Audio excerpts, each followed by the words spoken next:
यशायाह अध्याय 37। यशायाह भविष्यवक्ता की पुस्तक अध्याय 37।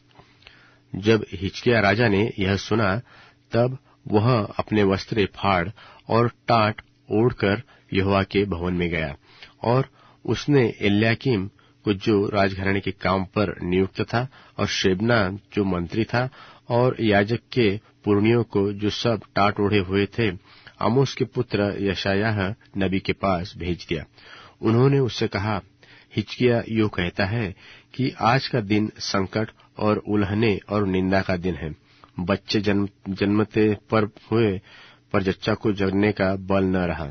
संभव है कि तेरा परमेश्वर यहोवा रबशाके की बातें सुने, जिसे उसके स्वामी अश्शूर के राजा ने जीवते परमेश्वर की निंदा करने को भेजा है।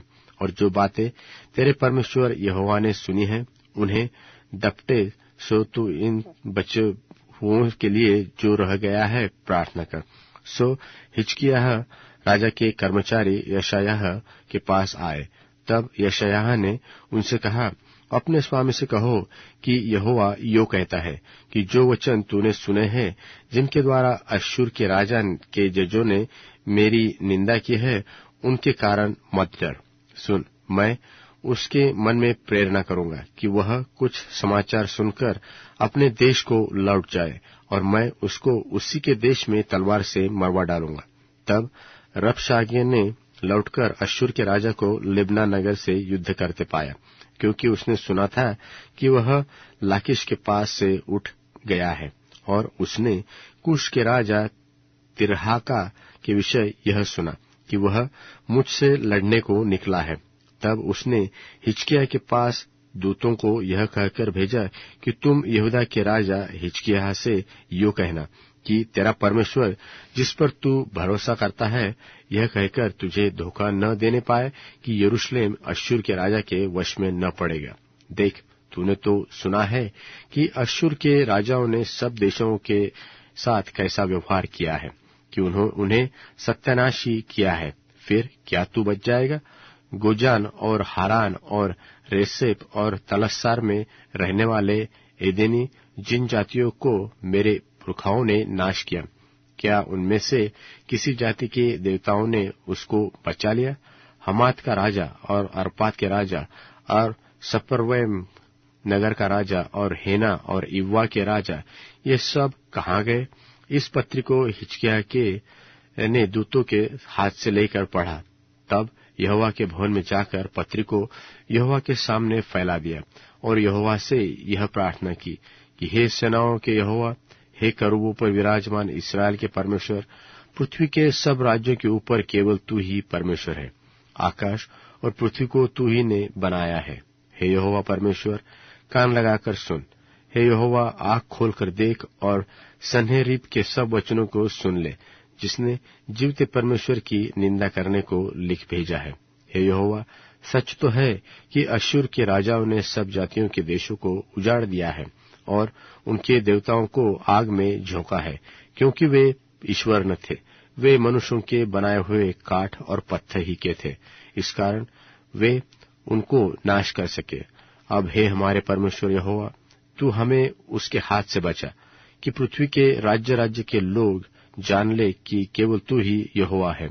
तब आमोस के पुत्र यशायाह ने हिजकिय्याह के पास यह कहला भेजा कि इस्राएल का परमेश्वर यहोवा यो कहता है कि तूने जो अश्शूर के राजा सन्हेरीब के विषय में मुझसे प्रार्थना की, तो उसके विषय में यहोवा ने यह वचन कहा है कि सियोन की कुमारी कन्या तुझे तुच्छ जानती है और ठट्ठों में उड़ाती है।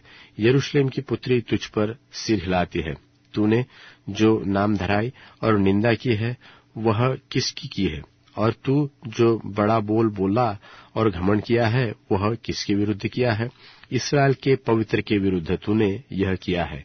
अपने कर्मचारियों के द्वारा तूने प्रभु की निंदा करके कहा है कि बहुत से रथ लेकर मैं पर्वतों की चोटियों पर बरन लबानोन के बीच तक चढ़ाया हूं।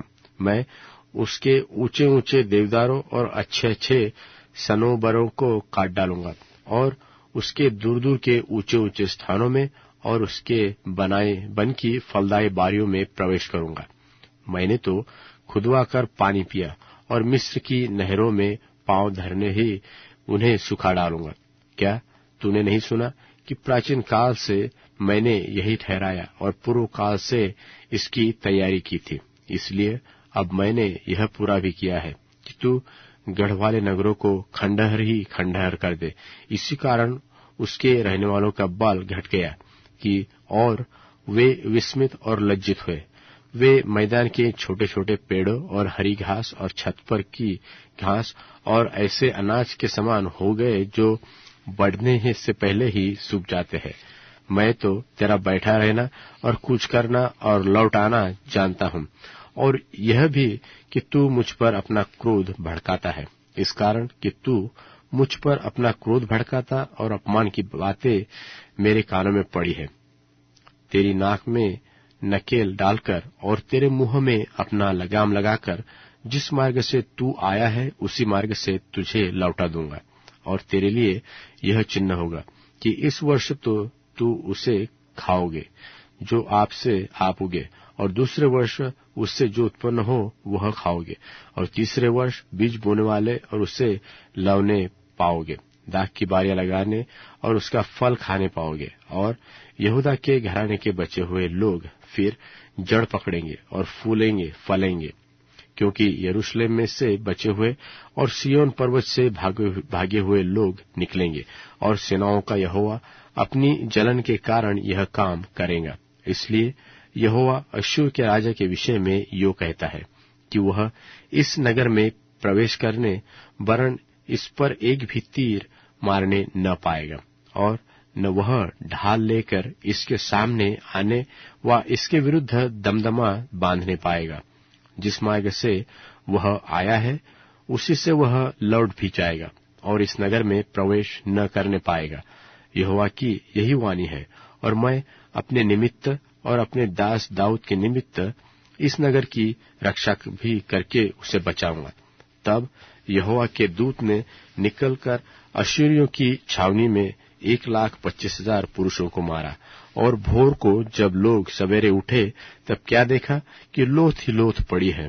तब अश्शूर का राजा सन्हेरीब चला गया और लौटकर निनवे में रहने लगा। वहां वह अपने देवता निक्त्रोस के मंदिर में दंडवत कर रहा था कि इतने में उसके पुत्र अद्रमेलेक और सरेसेर ने उसको तलवार से मारा और अरारा देश में भाग गए, और उसी का पुत्र एस हरदोन उसके स्थान पर राज्य करने लगा।